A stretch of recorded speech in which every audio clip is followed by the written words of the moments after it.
दोस्तों, वैसे तो उत्तर प्रदेश हो या गुजरात, महाराष्ट्र हो या मध्य प्रदेश या फिर दिलवालों की दिल्ली, हर जगह नवरात्रि की धूम मची रहती है। पर क्या आपको पता है कि भारत के एक कोने में ऐसा एक राज्य है जहां नवरात्रि नहीं, दुर्गा पूजा मनाई जाती है? और क्या आप जानते हैं कि यहाँ देवी दुर्गा की मूर्ति की मिट्टी एक ऐसे स्थल से आती है जिसे अक्सर लोग अपवित्र मानते हैं? जी हाँ, सुनने में अजीब लगता है ना, पर बंगाल का यह राज है जो शायद आपको हैरान कर देगा। चलिए, आज हम खोलते हैं दुर्गा पूजा के पर्दे और जानते हैं बंगाल के इस बड़े त्योहार और उनके विश्वास की महिमा की कहानी।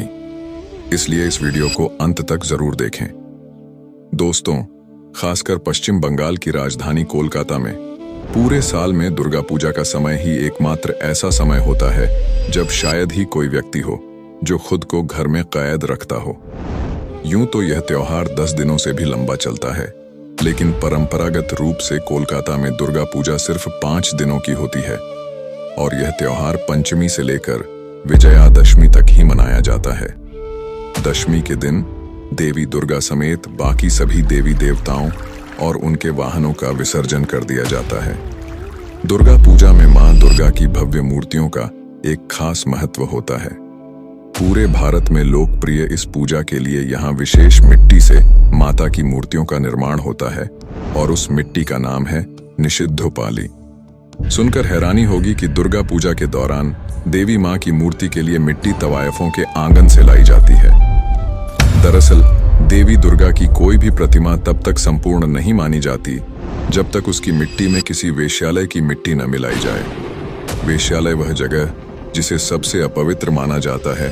ऐसे में आखिर दुर्गा मां की प्रतिमा के लिए यहाँ की मिट्टी का उपयोग क्यों किया जाता है? ऐसा माना जाता है कि प्राचीन काल में एक वेश्या मां दुर्गा की अनन्य भक्त थी।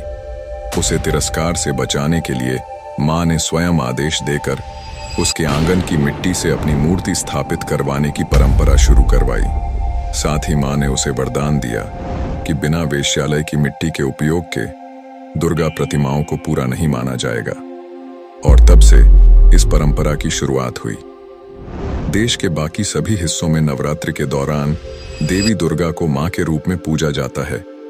यह ऐसा समय होता है जब देवी दुर्गा अपने भक्तों की परेशानियों को दूर करती हैं और उनकी मनोकामनाएं पूरी करती हैं। इस समय देवी मां को खुश करने के लिए भक्त व्रत और उपवास रखते हैं। लेकिन पश्चिम बंगाल में देवी दुर्गा को मां नहीं बल्कि घर की बेटी के तौर पर पूजा जाता है। स्थानीय मान्यताओं के अनुसार देवी दुर्गा कैलाश पर्वत, जो उनका ससुराल है, वहां से 5 दिनों के लिए मायके आती हैं। इसी वजह से दुर्गा पूजा के दौरान पश्चिम बंगाल में उपवास नहीं बल्कि जमकर खाने खिलाने का समय चलता है, क्योंकि एक बार विदा होने के बाद बेटी दुर्गा फिर 1 साल बाद ही मायके आ सकेगी। त्रिदेव ब्रह्मा, विष्णु और महेश की तरह ही पार्वती यानी दुर्गा, लक्ष्मी और सरस्वती को त्रिदेवी के रूप में पूरी दुनिया पूजती है। लेकिन पश्चिम बंगाल की स्थानीय मान्यता के अनुसार सिर्फ गणेश और कार्तिकेय ही नहीं बल्कि लक्ष्मी और सरस्वती भी मां दुर्गा की संतानें हैं।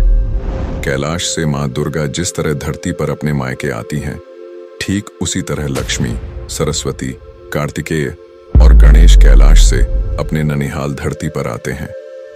दुर्गा पूजा से पहले महालया होता है, जो मां दुर्गा की अपने घर की यात्रा की शुरुआत का प्रतीक है।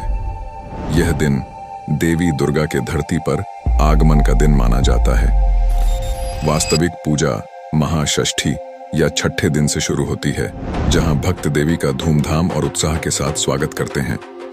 इस दिन मां दुर्गा का अनावरण जनता के सामने किया जाता है और कई अनुष्ठान किए जाते हैं। 7वें दिन महासप्तमी की शुरुआत होती है। इस दिन कोलाबौ, जो एक युवा केले का पेड़ होता है, उसे बंगाली दुल्हन की तरह सजाया जाता है। कोलाबौ को नब पत्रिका के नाम से भी जाना जाता है।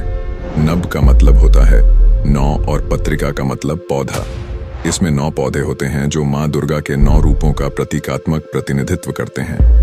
पुजारी अनुष्ठान करने से पहले बरगद के पेड़ के तने पर 8 पौधों का एक गुच्छा बांधते हैं। 9 अलग अलग पत्ते एक साथ मिलकर कोलाबौ बनाते हैं, जिसे अक्सर मां दुर्गा का पौधा रूप माना जाता है। इस दिन भोर से ठीक पहले अनुष्ठान के एक भाग के रूप में कोलाबौ को पानी में डुबोया जाता है। औपचारिक स्नान के बाद कोलाबौ को बनारसी साड़ी और ओढ़नी यानी दुपट्टे में लपेटकर दुल्हन की तरह सजाया जाता है। कोलाबौ को फिर गणेश जी के दाहिनी ओर रखा जाता है और मां दुर्गा के रूप में पूजा की जाती है। कोलाबौ की इस स्थिति को भगवान गणेश से जोड़ा जा सकता है, क्योंकि उन्हें 18 औषधियों के सृजनकर्ता माना जाता है, इसलिए उनका एक नाम अष्टादश औषधि सृष्टि भी है। शायद इसी वजह से कुछ लोग कोलाबौ को गणेश जी की पत्नी भी मानते हैं। महाअष्टमी पूजा का 8वां दिन है और इसे वह दिन माना जाता है जब देवी ने महिषासुर को हराया था। अंजलि के रूप में प्रार्थना की जाती है, जबकि विभिन्न इलाकों में भोज का आयोजन किया जाता है। इस दिन खिचड़ी और अन्य व्यंजन बनाए जाते हैं। 9वें दिन को महानवमी कहा जाता है।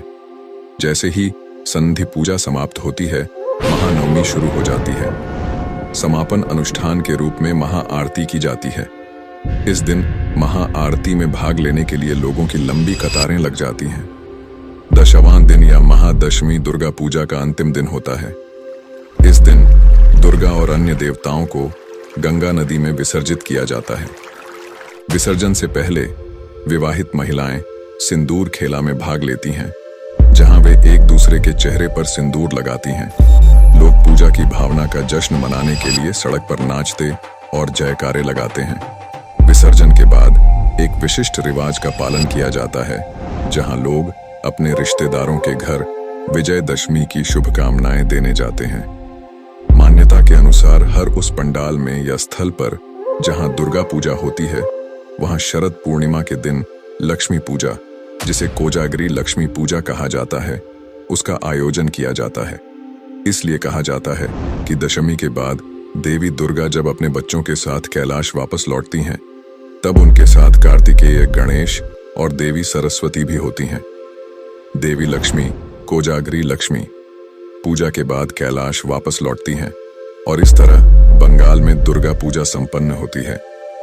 बहुत कम लोग जानते हैं कि पश्चिम बंगाल में नवरात्रि की जगह दुर्गा पूजा क्यों मनाई जाती है।